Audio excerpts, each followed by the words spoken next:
Christy Varghese Mappila. ഇവൻ Palamattath captain Varghese മാപ്പിളയുടെ മകനാണെന്ന് അറിഞ്ഞപ്പോ സത്യത്തിൽ ഷോക്കായി പോയി. ആ ബന്ധം തിരിച്ചറിഞ്ഞുകൊണ്ടല്ലേ അച്ഛാ അവനെ ആ കൊലക്കേസിൽ കുടുക്കിയത്. അതുകൊണ്ട് തന്നെ ആ കിഡ്നാപ്പിംഗ് കേസ് കൊല്ലപ്പെട്ട ജോർജ് കുട്ടിയുടെയും ക്രിസ്റ്റിയുടെയും നാടകമായിരുന്നു എന്ന് മന്ത്രിയെ പറഞ്ഞ് ധരിപ്പിച്ചതും അവനെ മന്ത്രിയുടെ ആജന്മ ശത്രുവാക്കി മാറ്റിയതും. എന്റെ ഹരി, എത്ര പ്രകടിപ്പിച്ചില്ലെങ്കിലും ഒരു അപ്പനും മോനോടുണ്ടാവും ഒരു സോഫ്റ്റ് കോർണർ. ക്രിസ്റ്റി നിന്റെ കസ്റ്റഡിയിലായിരുന്നെങ്കിൽ വർഗീസ് മാപ്പിള നമ്മുടെ അച്ഛന്റെ കാൽച്ചോട്ട് കീഴടങ്ങിയത്.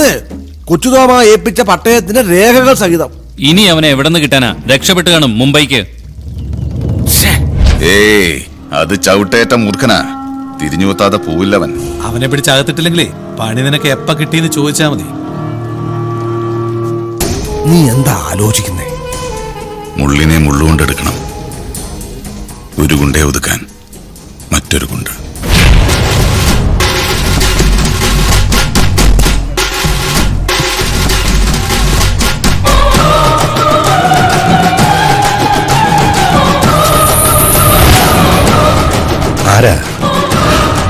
ഞാൻ മത്തായി, തന്റെ മരുമകൻ ജോർജ് കുട്ടിയുടെ മുംബൈയിലെ ദോസ്ത. വെറും ദോസ്തല്ല, ബെട്ടാ ദോസ്ത്. എന്റെ ജോർജ് കുട്ടിയെ കൊന്ന തന്റെ മോനെ എനിക്കൊന്ന് കാണണം. അവൻ എവിടെ പോയി ഒളിച്ചാലും കണ്ടുപിടിക്കും ഞാൻ. ഇറങ്ങി പോടോ മാപ്പിളെ. ഇത് കണ്ട, ക്രിസ്റ്റിയുടെ ചങ്കില് കുത്തിയിറക്കാനുള്ള കത്തിയ. മകൻ അന്ത്യകുദാശ കൊടുത്ത് ഒരുക്കി നിർത്തിക്കോ. ഞാനിവിടെ തന്നെ കാണും. അവന്റെ ജീവൻ എടുത്തിട്ടേ ഞാൻ മുംബൈക്ക് മടങ്ങൂ. വാടാ.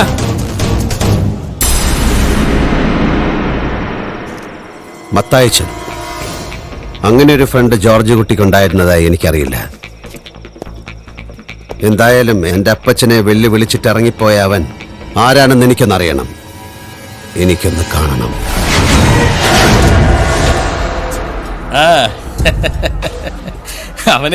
ചേട്ടാ, തീപ്പെട്ടിയുണ്ടോ? നിങ്ങൾ ജോർജ് കുട്ടിയുടെ ആൾക്കാരല്ലേ? അതെ. എന്താ കണക്ക് തീർക്കണ്ടേ?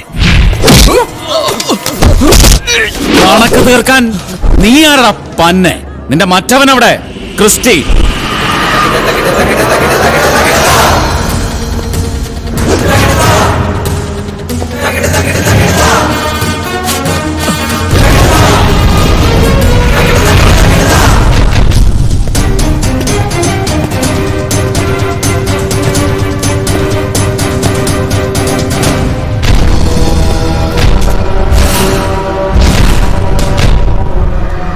ഞാനാണ് ക്രിസ്റ്റി. നീ ജോർജ് കുട്ടിയുടെ ഫ്രണ്ടല്ല, എനിക്കറിയാം. ആണായി പിറന്നവനാണെങ്കിൽ അടിക്കടാ.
ഡിപ്പാർട്ട്മെന്റിൽ ഗുണ്ടയെന്ന് അപരനാമമുള്ളയാൾ ഗുണ്ട തന്നെയാ, പോലീസ് ഗുണ്ട.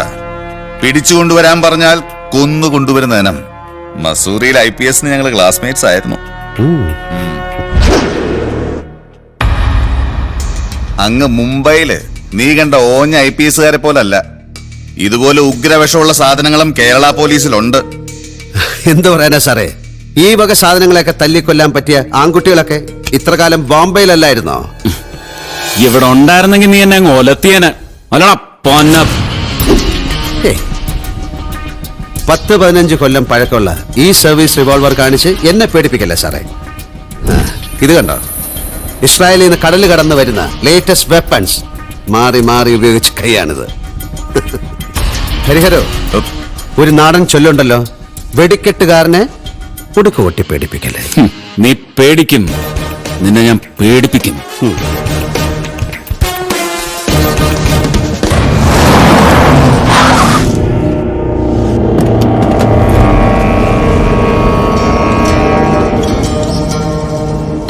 ഞാൻ പറഞ്ഞില്ലേ അച്ഛാ, മകനെ ജാമ്യത്തിലിറക്കാനുള്ള വകുപ്പ് അന്വേഷിച്ച് വർഗീസ് മാപ്പിള എത്താതിരിക്കില്ലെന്ന്. എന്നാ നമുക്കൊന്ന് മുട്ടി നോക്കാം. വർഗീസ് മാപ്പിള എന്നെ തെറ്റിദ്ധരിക്കരുത്. ഒരേ നാട്ടുകാരായ നമ്മൾ പരസ്പരം സഹായിച്ചില്ല, പിന്നെ നാട്ടുകാരാന്ന് പറഞ്ഞാൽ എന്താ അർത്ഥം? മകനെ പുറത്തിറക്കാൻ ഞാൻ സഹായിക്കാം. എന്റെ മോനല്ല ഇവിടുത്തെ സിറ്റി കമ്മീഷണർ. വഴിന്ന് മാറണോ? ഓ, അതെന്താ അങ്ങനെ പറഞ്ഞത്? മാറണോ?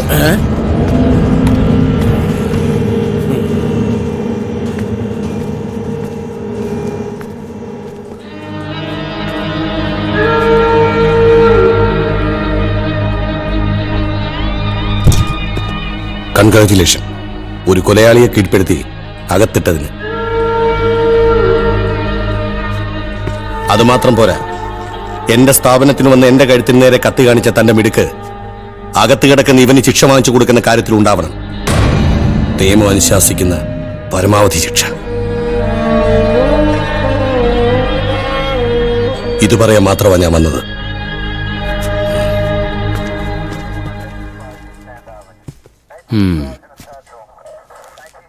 ഇയാളെ അകത്തേക്ക് കൊണ്ടുവാ.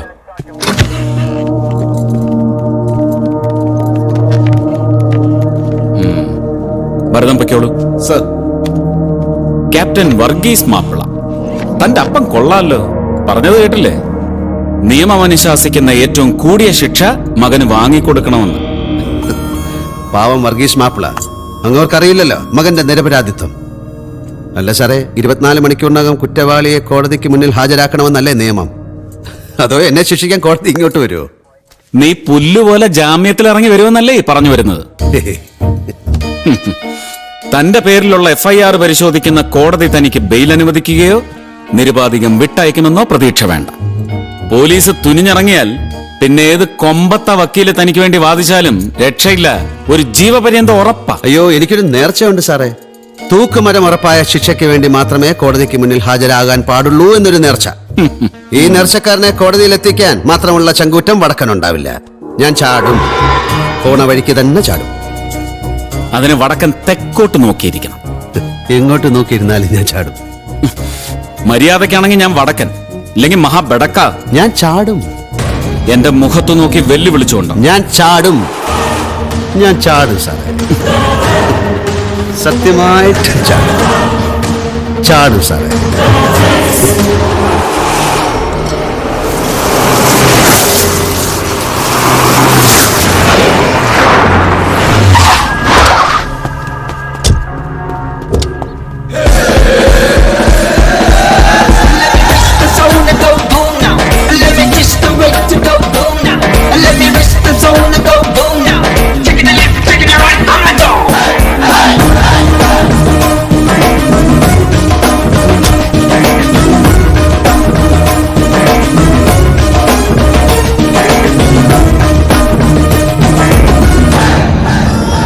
ആൻഡ്രൂസ്, ബാൻഡ്ര.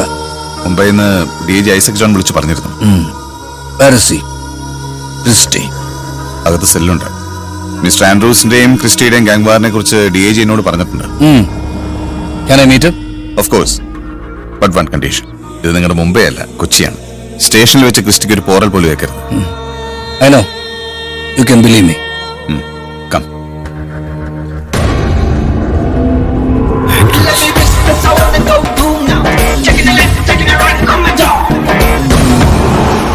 ഷേർസാൻ ഒന്നല്ല 3 വട്ടമാണ് നീ എന്റെ തോക്കിൻ മുനയിൽ നിന്ന് രക്ഷപ്പെട്ടത്.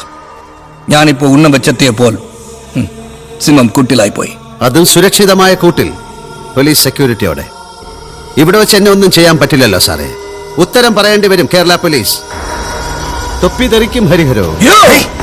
പ്ലീസ്. മുംബൈയിലുള്ള കണക്കുകൾ മുംബൈയിൽ വെച്ച് തീർത്താ പോരെ ആൻഡ്രൂസ്? കൊച്ചിയിൽ പിറന്ന നിന്നെ കൊച്ചിയിൽ തന്നെ കുഴിച്ചു മൂടും ഞാൻ. It's no time. Let me reach the zone and go boom now. Let me reach the way to go boom now. Let me reach the zone and go boom now. Taking the left, taking the right, I'ma go. Let me reach the zone and തനിക്ക് എത്ര ലക്ഷം വേണം? അവനെ ഒന്ന് പുറത്തിറക്കി തരാൻ. I want to finish him. go boom now. ഈ case കൈകാര്യം ചെയ്യുന്ന ഞാനല്ല, വടക്കനാ. മിസ്റ്റർ ജോസഫ് വെടക്കൻ? നോട്ട് വടക്കൻ, വടക്കൻ. ജോസഫ് വടക്കൻ.